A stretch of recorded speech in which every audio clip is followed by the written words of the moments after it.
اگر باطن کا چراغ روشن چاہتے ہو تو اپنا تیل اور بتی تیار کرو، یعنی اپنے آپ کو نفس کی خواہشات سے مکمل طور پر پاک کرو۔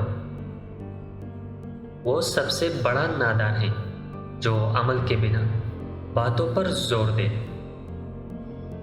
مال ایک ایسی ذلیل شے ہے کہ پاس موجود ہو تو سب تعظیم کرنے کو دوڑے، اور جب چلا جائے تو سب کاٹ کھانے کو دوڑے۔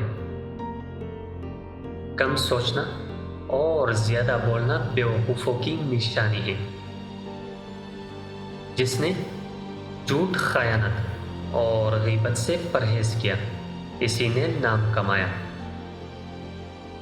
اگر صحیح معنوں میں انسان بننا چاہتے ہو تو عمل شرعی حاصل کرو۔ جس نے بھی اللہ تعالیٰ کو پایا اپنے من میں پایا، جس نے باہر ڈھونڈنے کی کوشش کی اس نے خواری اٹھائی۔ جس کو دوسروں کے احساس غم سے روشناسی نہیں، وہ درد غم سے ناشنا ہے۔ جس کے پاس قناعت نہیں، اس کے پاس غنا نہیں۔